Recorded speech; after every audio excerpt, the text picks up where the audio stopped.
মাতৃত্ব শব্দটা শুনলেই আমাদের মনে যে স্নিগ্ধ ভালোবাসায় ভরা একটা ছবি ভেসে ওঠে। সিলভিয়া প্লাথের বিখ্যাত কবিতা মর্নিং সং কিন্তু সেই ছবিটাকে একদম নাড়িয়ে দেয়। চলুন আজ আমরা এই অসাধারণ কবিতাটির গভীরে প্রবেশ করি আর আবিষ্কার করি মাতৃত্বের এক জটিল এবং ক্রমশ বদলে যাওয়া অনুভূতির বাস্তব চিত্র। তো চলুন একেবারে কবিতার প্রথম লাইনটা দিয়ে শুরু করা যাক। প্লাথ লিখছেন, love sets you going like a fat gold watch, অর্থাৎ ভালোবাসা তোমাকে চালু করেছে এক স্থূলকায় সোনার ঘড়ির মতো। ভাবুন তো একবার, একটা নবজাতক শিশুকে বর্ণনা করার জন্য কি অদ্ভুত অথচ কি শক্তিশালী এক উপমা। আর এই প্রশ্নটাই কিন্তু পুরো কবিতাটার একেবারে কেন্দ্রে রয়েছে। এই একটা লাইনে মাতৃত্ব নিয়ে আমাদের গতানুগতিক আদর্শবাদী ধারণাকে তিনি চ্যালেঞ্জ ছুড়ে দিয়েছেন। আর এখান থেকেই শুরু হচ্ছে সেই আবেগঘন যাত্রার, যা আমরা এখন একসাথে দেখব। বেশ, তাহলে আমাদের প্রথম অংশে যাওয়া যাক।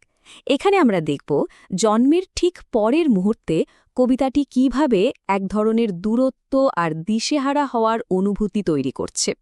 এখন এই লাইনগুলো খেয়াল করুন। কবি বলছেন, new statue in a drafty museum, your nakedness shadows our safety, we stand round blankly as Waals.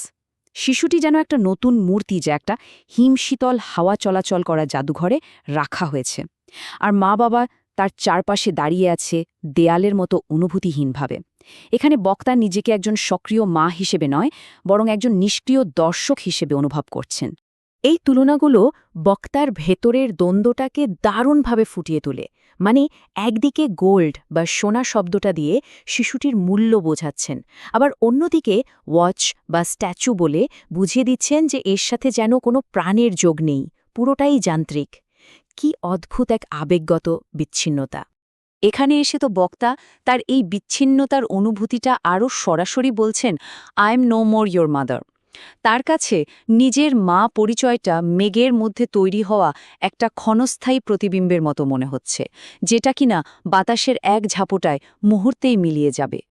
কিন্তু কবিতাটা এই শীতল দূরত্বের অনুভূতিতে আটকে থাকে না। চলুন এবার দেখি কিভাবে ধীরে ধীরে একটা সংযোগ তৈরি হতে শুরু করে। আর এর শুরুটা হয় মায়ের মনোযোগের একটা ছোট্ট পরিবর্তনের মাধ্যমে।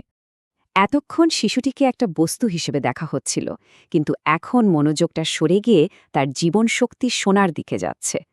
লাইনটা হলো, all night your moth breath flickers among the flat pink roses.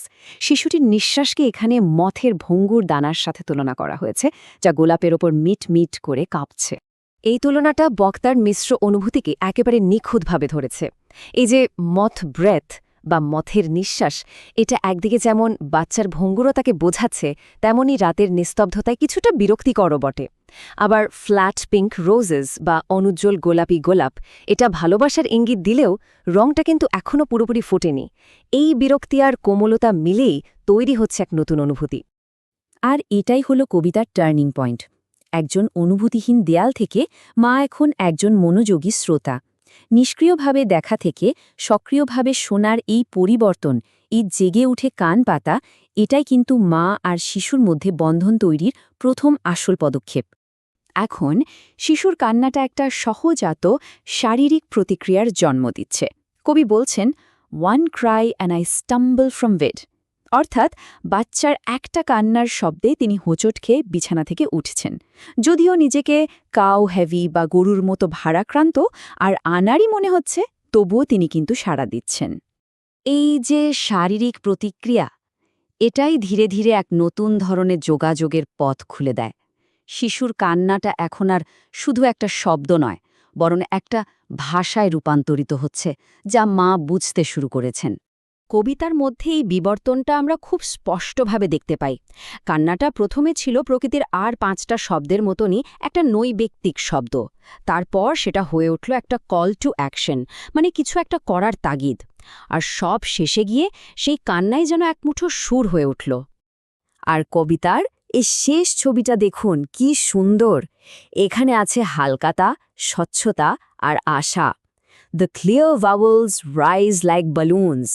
শিশুর মুখের স্পষ্ট স্বরধ্বনিগুলো এখন বালুনের মতো আকাশে ভেসে উঠছে। সেই আগের যান্ত্রিক শীতল পরিবেশটা আর নেই। তাহলে পুরো কবিতায় আমরা কি দেখলাম? রূপকের একটা অসাধারণ পরিবর্তন।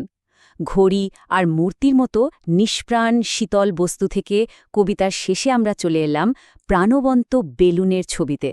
এই পরিবর্তনটাই আসলে মায়ের মানসিক অবস্থার পরিবর্তনকে নির্দেশ করে।